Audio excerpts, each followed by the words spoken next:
یہ کرسی نہیں سنبھال سکتے پاکستان پیپلز پارٹی کے ووٹس کے بغیر۔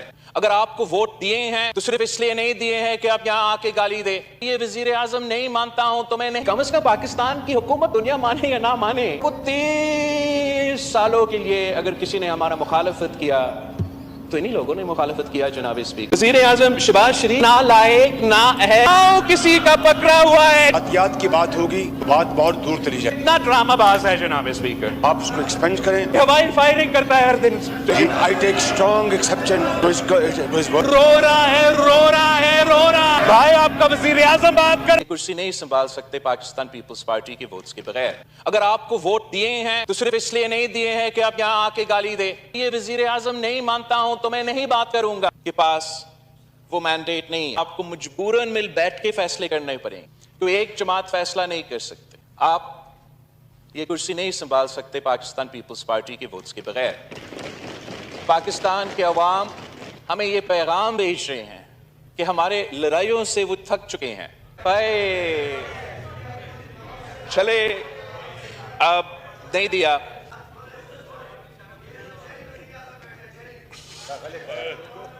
حکومت یا کوئی پالیسی اس ہاؤس سے تب نہیں بنتا جب تک ہم آپس میں بات چیت نہ کریں۔ اس لیے میں سمجھتا ہوں کہ چاہے وہ نیشنل چارٹر آف ریکنسیلیشن ہو یا charter of democracy, charter of economy ہو، ہمیں آپس میں بات کرنا چاہیے۔ اگر آپ واقعی الیکشن جیت چکے ہو تو آپ جانتے ہو کہ پاکستان کے عوام مہنگائی کی وجہ سے، بے روزگاری کی وجہ سے، غربت کی وجہ سے تنگ آ چکے ہیں۔ اگر آپ کو ووٹ دیے ہیں تو صرف اس لیے نہیں دیے ہیں کہ آپ یہاں آ کے گالی دے۔ اگر آپ کو ووٹ ملا ہے تو صرف اس لیے نہیں دیا ہے کہ یہاں آ کے آپ شور شرابہ کریں۔ اگر پاکستان کے عوام نے آپ کو ووٹ دیا یا مجھے ووٹ دیا یا ان کو ووٹ دیا تو صرف اس لیے کہ ہم ان کو اس معاشی بحران سے بچائیں۔ پاکستان کے عوام جائے تو کہاں جائے جناب؟ اس آپ بجلی کے بل بیچتے رہتے ہیں، ان کو کھانا پینے کی اشیاء کے بندوبست کرنا پڑتا ہے، پرائسز میں اضافہ ہوتے جا رہے ہیں، ان کے آمدنی میں اضافہ نہیں ہو رہا ہے۔ ہم ایسے معاشی بحران میں پہنچ چکے ہیں، اس ملک میں ہم نے ایسے کچھ فیصلے لیے ہیں جس سے آج ہمارا پاکستان کے عوام اور پورا معیشت مشکل میں ہے۔ آج بھی اس حکومت میں پاکستان پیپلز پارٹی کے وزراء نہیں ہوں گے۔ اگر ہم ہوتے تو 9-10 وزارتیں تو ہم لے لیتے، تو آپ آ جائے تو ہم بھی آ جائیں گے بھائی۔ ہمارا بھی یہ ذمہ داری ہے کہ ہم ان کو یاد دلوائے کہ اگر وہ آج اس ہاؤس کے فاضل ممبرز ہیں، ان کو تنخواہ بھی مل رہا ہے، تو وہ اپنا ذمہ دار، وہ حلال تو تب بنے گا جب وہ اپنا ذمہ داری پورا کرے۔ ہم ان کو سکھاتے ہیں، ان کو دکھاتے ہیں کہ مفت اور معیاری علاج غریب عوام کو کیسے دلوایا جا سکتا ہے۔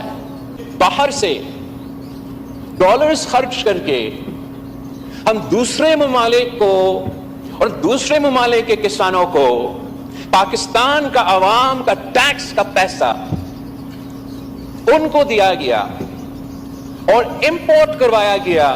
تو فیصلہ کی وجہ سے نہ صرف پاکستان کی معیشت کو نقصان ہوا، نہ صرف وہ پیسہ ضائع ہوا کہ اب کمیٹی کھیلنا بند کرے۔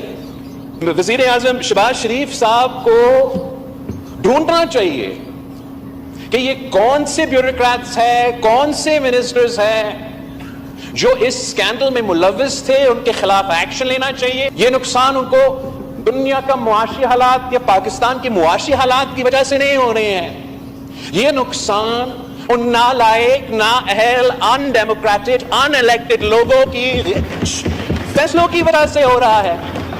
دنیا کو دکھائے کہ کم از کم پاکستان کی حکومت دنیا مانے یا نہ مانے، وہ 30 سالوں کے لیے اگر کسی نے ہمارا مخالفت کیا تو انہی لوگوں نے مخالفت کیا جناب اسپیکر۔